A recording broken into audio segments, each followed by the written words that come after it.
Obrigado. Conta as bênçãos. Conta quantas são. Todas elas recebidas da divina mão. Uma a uma. Conta cada vez. Irá ficar surpreso quanto Deus já fez. Grandes coisas tem feito o Senhor por nós. Amém? E por isso nós estamos alegres. Boa noite, meus irmãos. A paz do Senhor seja cada um de vocês. Amém? Nós iniciaremos hoje uma nova série de mensagens aqui na Visível, intitulada O Cristo Anunciado em Alta Voz. Durante 4 domingos, nós vamos percorrer por passagens bíblicas que prepararão o nosso coração para a celebração do Natal. E na tradição cristã, nós chamamos esse período de Advento, palavra que vem do latim adventus, que significa vinda. E no final de um ano em que nós somos cercados por consumo, por correria, por agendas cheias, o Advento nos convida a seguir uma direção oposta, a desacelerar, a contemplar e a preparar o nosso coração antes da celebração dos nossos lábios. O Advento marca o início do ano litúrgico cristão, um período de 4 semanas que nos convida a lembrar das 2 vindas do nosso Senhor Jesus Cristo. A primeira, quando o Filho de Deus nasceu em Belém, onde assume a sua humanidade, e a sua segunda vinda, quando ele voltará em glória para consumar e restaurar todas as coisas. Por isso, meus irmãos, o Advento é um tempo de espera ativa e de esperança madura, uma esperança que floresce no silêncio, na vigilância e na fé. E esse tempo nos lembra que o Natal não começa com luzes, não começa com compras ou com pressa, mas confesso a você que eu já estou comendo chocotone desde outubro.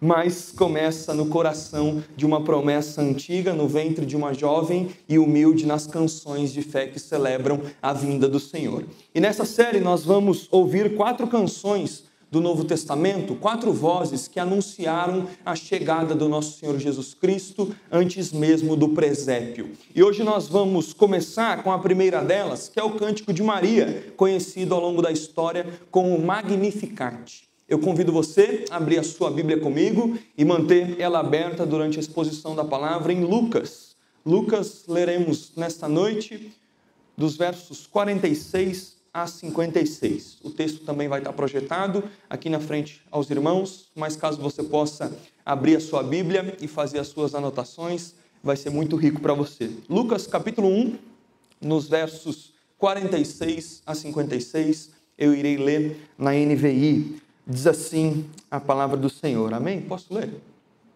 Amém. Então disse Maria: a minha alma engrandece ao Senhor e meu espírito se alegra em Deus, o meu Salvador.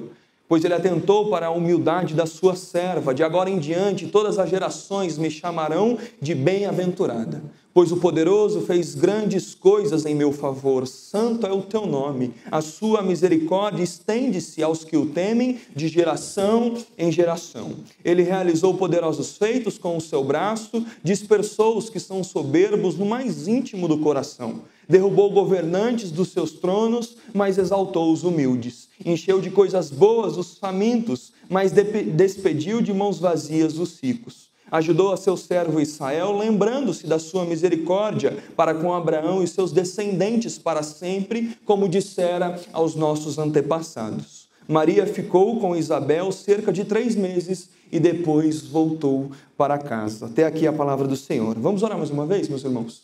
Senhor nosso Deus, nós acabamos de ler e de ouvir a Tua palavra e reconhecemos que só o Teu Espírito pode abrir os nossos olhos e os nossos ouvidos e o nosso coração.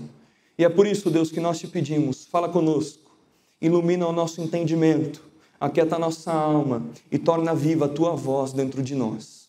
Que cada palavra lida e anunciada hoje encontre espaço em nós, nos transforme e nos conduza a Cristo. Nós oramos assim, confiantes na Tua graça, em nome de Jesus. Amém. Meus irmãos, talvez você nunca tenha parado para pensar nisso, mas o texto que nós acabamos de ler, ele não é apenas uma fala ou uma descrição, ele é uma canção. E a tradição cristã deu um nome para esse tipo de texto, chamado de odes. E aqui nesse caso, odes do Advento. Esse não é um tipo de linguagem que nós usamos nos dias de hoje, mas uma ode é um poema criado com um propósito muito específico. Um poema criado para ser cantado, um texto escrito para ser colocado em melodia, para ser colocado em música. As odes, elas tiveram um papel extremamente importante ao longo da história. Ao longo da história, a fé não foi transmitida apenas por preposições teológicas, por confissões recitadas. A fé cristã também foi preservada e alimentada através das músicas cantadas pelo próprio povo de Deus. Nós temos na Bíblia o livro de Salmos, que é um verdadeiro inário inspirado. O Novo Testamento também preserva registros de cânticos usados pela igreja primitiva, e um deles aparece para nós em Filipenses 2, quando o apóstolo Paulo cita o que muitos estudiosos chamam como o hino cristológico, chamado o cântico da humilhação. Seja a atitude de vocês, a mesma de Cristo Jesus, que não considerou que ser igual a Deus era algo que ele deveria se apegar-se, mas esvaziou, vindo a ser servo, tornando semelhante aos homens, e sendo encontrado em figura de forma humana, humilhou-se a si mesmo e foi obediente até a morte, e morte de cruz. Esse texto era cantado pela igreja primitiva. Ou seja, a fé cristã não apenas veio a nós e se fortalece por preposições doutrinárias, mas também, meus irmãos, por meio de cânticos que moldam o nosso coração e nos inflam de uma santa esperança. Irmãos, se existe uma razão para nós cantarmos, é a vinda do nosso Senhor Jesus Cristo. É por isso que o Advento e o Natal sempre foram para a igreja um tempo de canções. Tempo em que a nossa fé encontra a sua voz e a sua melodia. Quando eu era criança, nós cantávamos nas apresentações da igreja. Cantai, cantai, que o Salvador chegou. É exatamente por isso que nós levantamos as nossas vozes até hoje. Nós cantamos porque Deus vestiu a carne. Nós cantamos porque Ele assumiu a nossa condição humilhada, tomou sobre si a nossa miséria e nos redimiu numa cruz.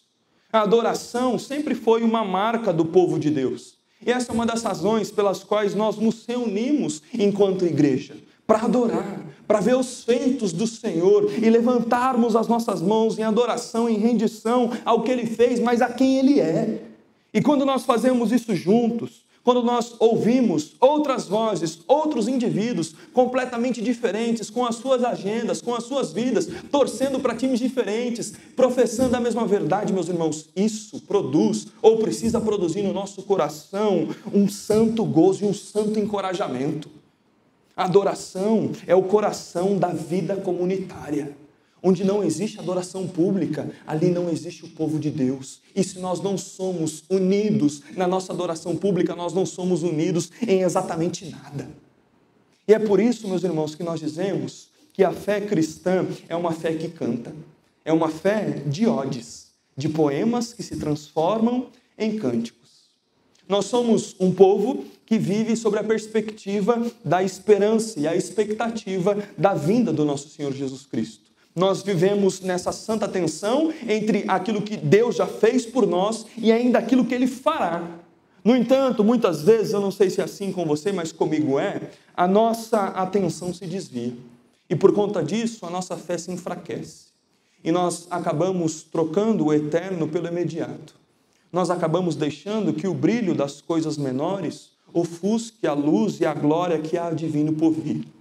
E talvez, nos últimos dias, você tenha se percebido mais preocupado com a queda do Bitcoin, com bater meta do final de ano no seu trabalho, com a esperança de algum político resolver os seus problemas, eventualmente com a ansiedade de passar em algum vestibular, de conseguir um emprego tão sonhado, aquela promoção, mais preocupado com essas coisas que não são erradas, meus irmãos, nos preocuparmos, mas mais preocupado com essas coisas do que com a vinda do Messias.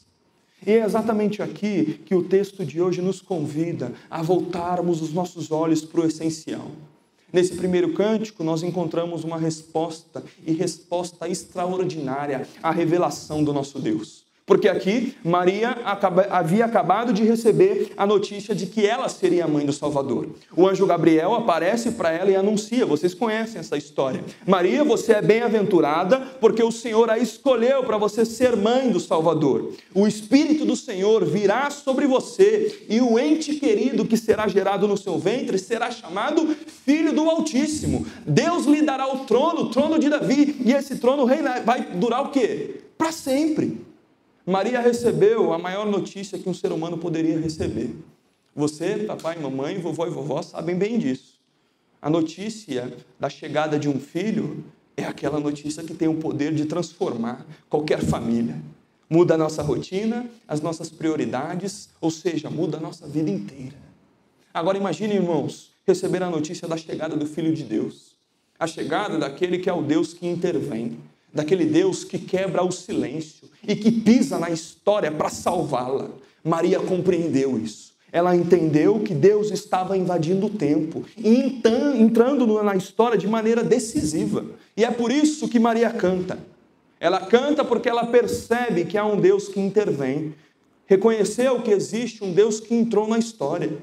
E, meus irmãos, o Deus de Israel, que nós ensinamos para as crianças nas histórias, o Deus de Israel, o Deus de Abraão, de Isaac e de Jacó, não é um Deus distante, não é um Deus frio, inalcançável. Ele é o Deus que vem, Deus que se aproxima, Deus real, Deus presente. Um Deus que tem carne e osso, um Deus que anda, um Deus que respira, um Deus que é tocável, um Deus que tem cheiro, um Deus que se envolve, um Deus que participa. E por que eu estou dizendo isso? Porque eu gostaria do fundo do meu coração que você carregasse essa imagem no seu coração durante esse período do Advento e do Natal. Meus irmãos, Deus não está longe. Ele está perto. A chegada do Senhor Jesus Cristo e o seu nome Emanuel existe para nos lembrar que Ele se fez carne e habitou entre nós. E nós vimos a sua glória, glória vindo do unigênito do Pai. Emanuel significa Deus conosco. Portanto, a mensagem do Advento e do Natal é a mensagem de um Deus que intervém, de um Deus que se importa com o nosso cotidiano. E nós sabemos disso pelas pequenas histórias da nossa igreja.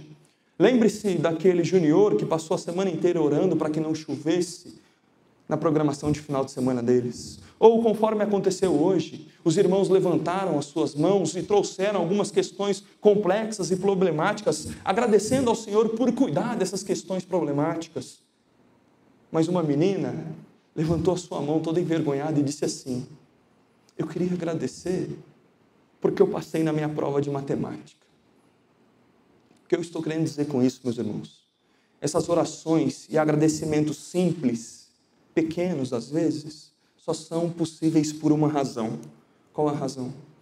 Um dia Jesus vestiu a carne. Foi a encarnação, seguido da cruz e da ressurreição, que nos deu acesso a um Deus que nos ouve, que se importa com a gente e que se inclina a nós. Se o Filho de Deus não tivesse se tornado homem, nós não poderíamos levar a Ele as nossas questões complexas e grandiosas da vida, como também o medo de não passar numa prova, a chuva de um final de semana, a ansiedade de um coração pequeno. Sim, meus irmãos, Ele é o Senhor do universo, sobre tudo e sobre todos. Ele faz coisas grandiosas, assombrosas, mas em Cristo Ele também é o Deus das coisas pequenas. Aquele que se importa com aquilo que cabe nas nossas mãos, aquilo que está no nosso cotidiano.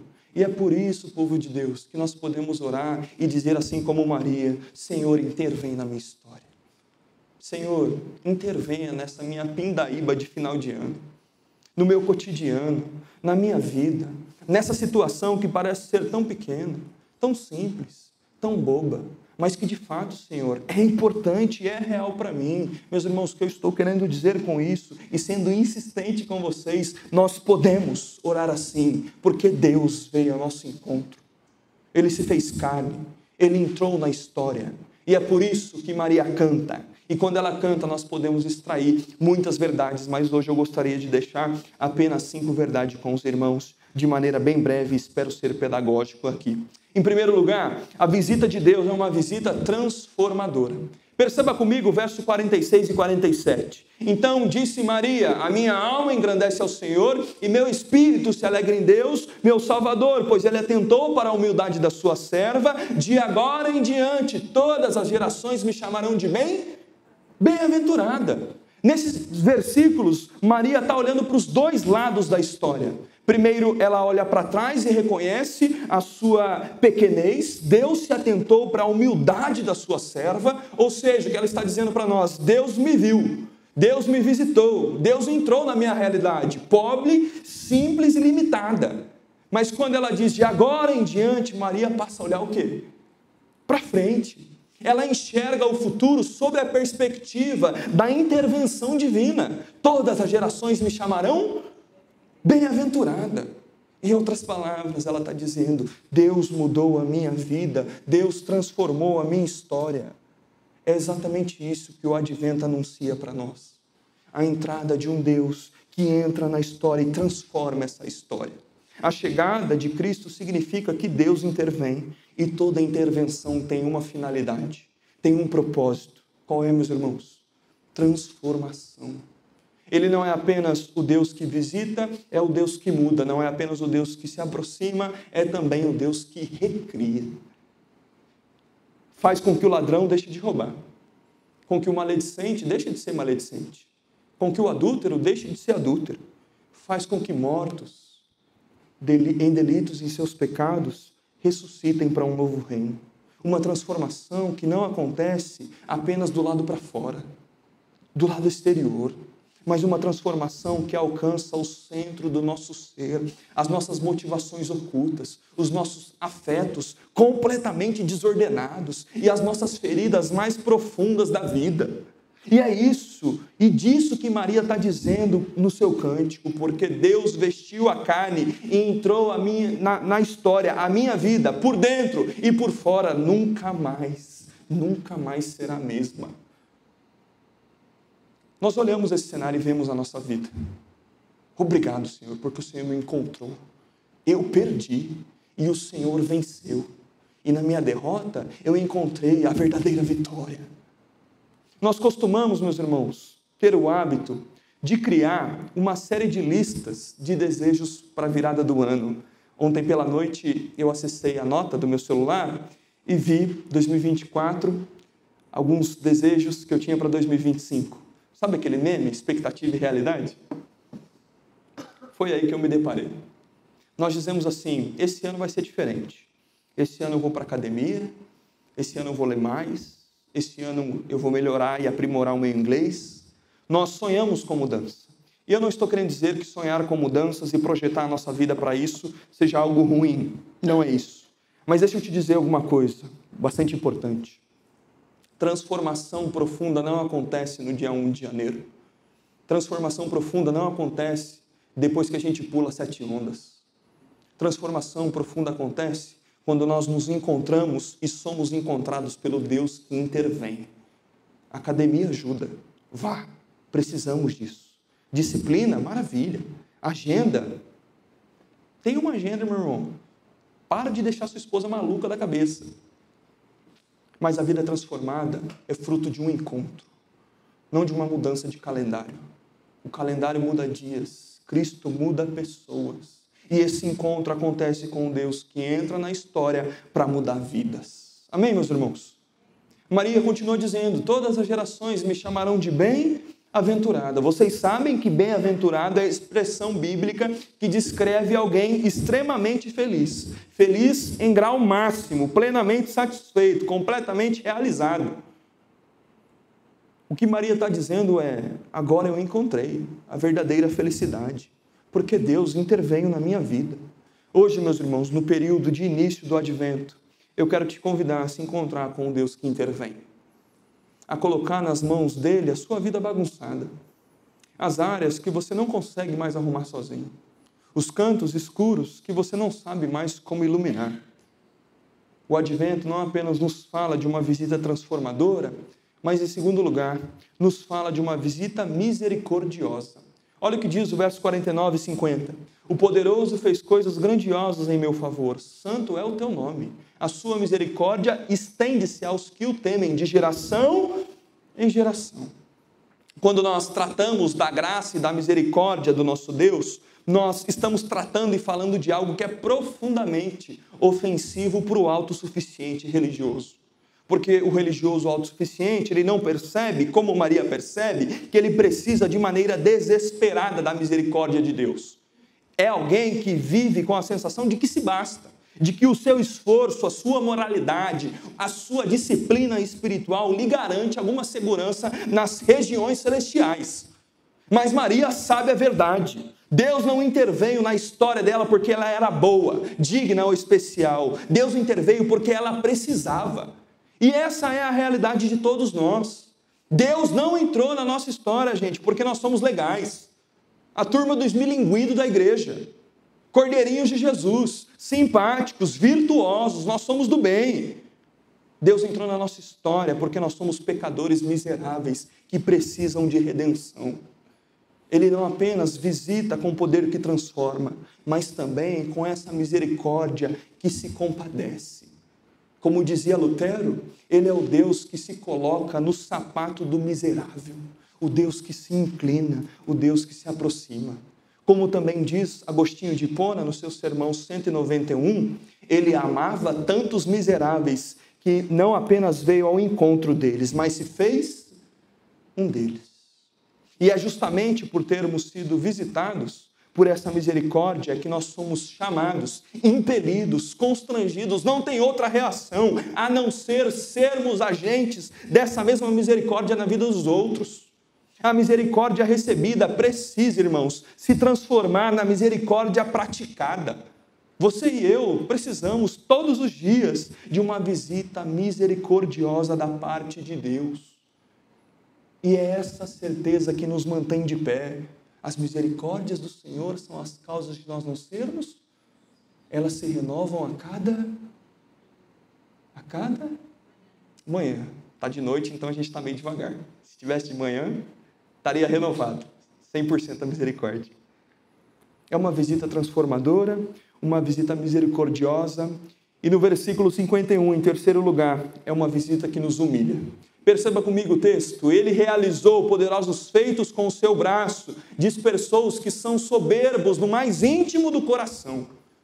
Meus irmãos, o texto não fala para a gente da soberba barulhenta. Não fala da pessoa que fica rotando a sua arrogância para todo mundo.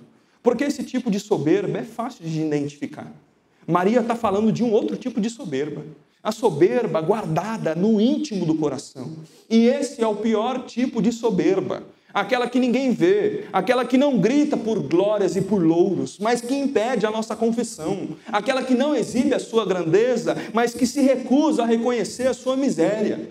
E esse é o tipo de soberba que destrói relacionamentos, que gera rupturas, que corrói amizades, que alimenta um estilo de vida completamente fútil, superficial, vazio.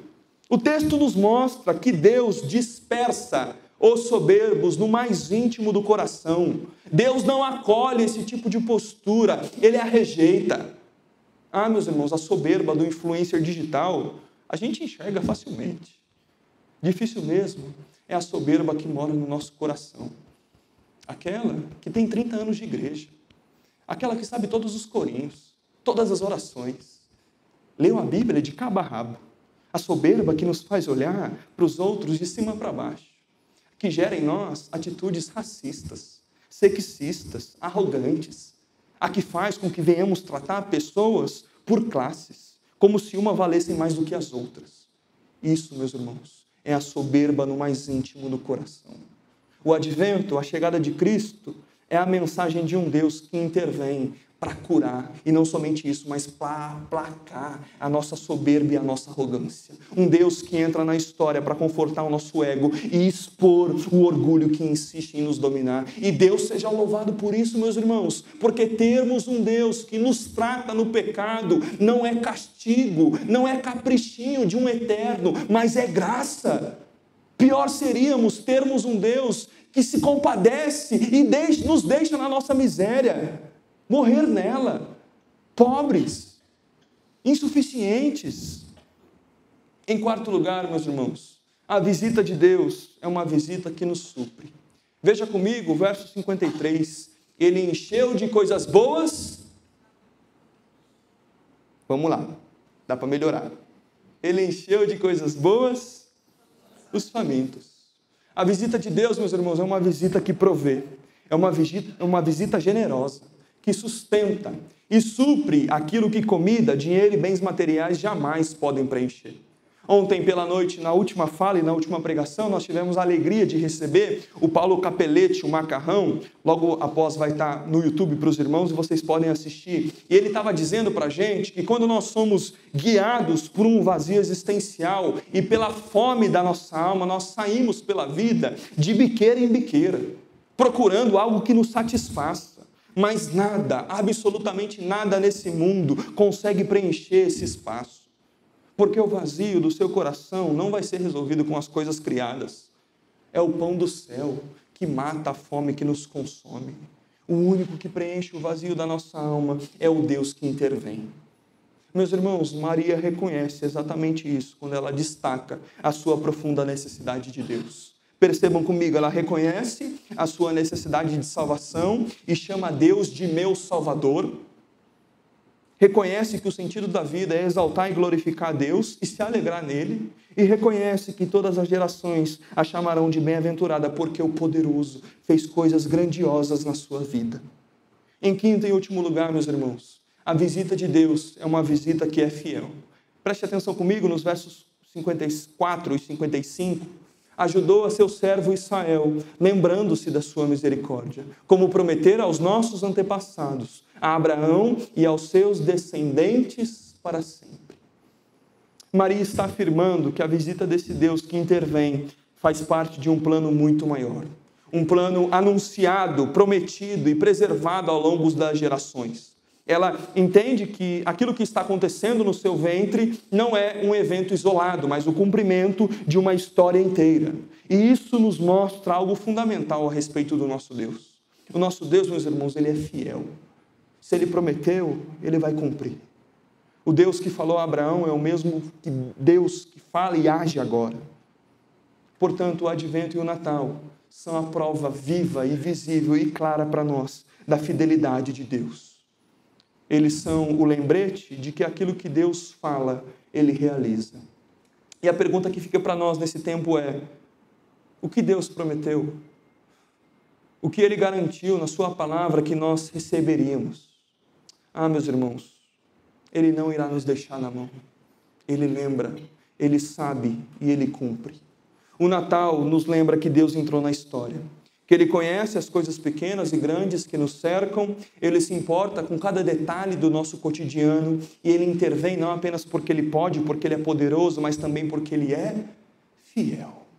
Que a sua oração nesse tempo de Natal e de Advento seja algo do tipo: Senhor, transforma a minha vida, como o Senhor transformou a de Maria. Senhor, me visita com misericórdia. Senhor, trata a soberba escondida no íntimo do meu coração. Senhor, obrigado, porque o Natal, o Advento, me lembra que não é sobre exibir a minha força, ostentar alguma coisa, nem esconder a minha fraqueza, mas é sobre ser tratado por Ti.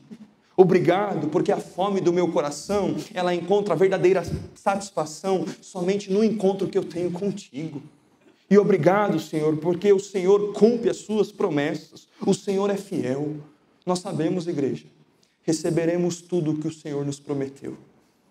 É assim que termina o cântico de Maria. Não com medo, mas com confiança.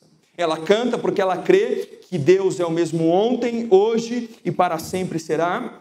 Porque o Deus que vestiu a carne e visitou o ventre de uma jovem também visita corações que nele esperam. Meus irmãos, o Advento é isso. O tempo de lembrar que Deus vem. Maria carregou Jesus por 9 meses. Jesus carregará Maria e todos os crentes por toda a eternidade. Ele é o Deus que veio em Cristo. Ele é o Deus que vem hoje em graça. E Ele é o Deus que virá em glória. Então, nesse tempo de Advento, que o nosso coração aprenda a descansar e a esperar como Maria.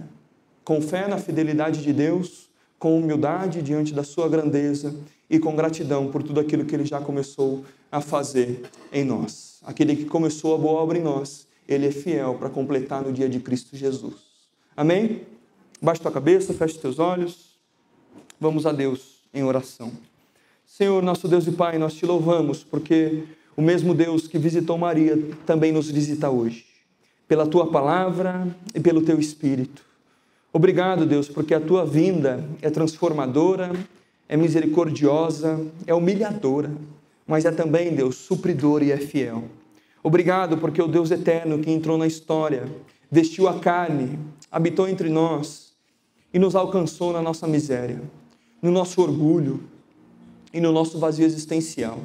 Obrigado porque em Cristo o santo se aproximou dos pecadores, o poderoso se inclinou aos fracos e o rei se fez servo para nos salvar.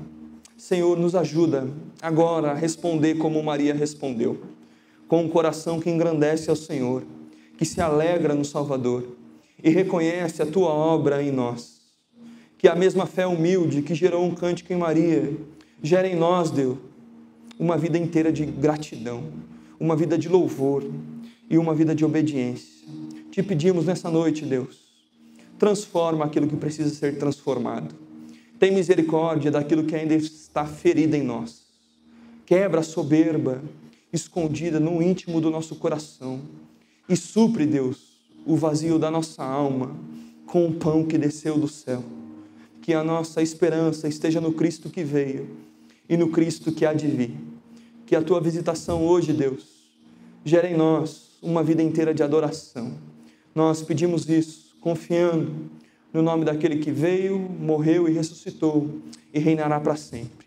Jesus Cristo, nosso Senhor. Amém e amém. Durante os domingos do Advento, nós vamos celebrar a ceia em todos os cultos. E nós vamos fazer isso porque a ceia, ela expressa o coração do Advento. Ela nos lembra que Cristo veio, Ele está presente em nós e voltará para nos buscar em glória. E enquanto nós aguardamos a vinda do nosso Cristo, nós partilhamos o pão e o cálice como quem espera. Não uma espera passiva, mas uma espera com fé, com esperança e com gratidão. Durante a canção, se você não está com os elementos da ceia, levante uma das suas mãos, que a Gabi irá entregar para você. Deus te abençoe.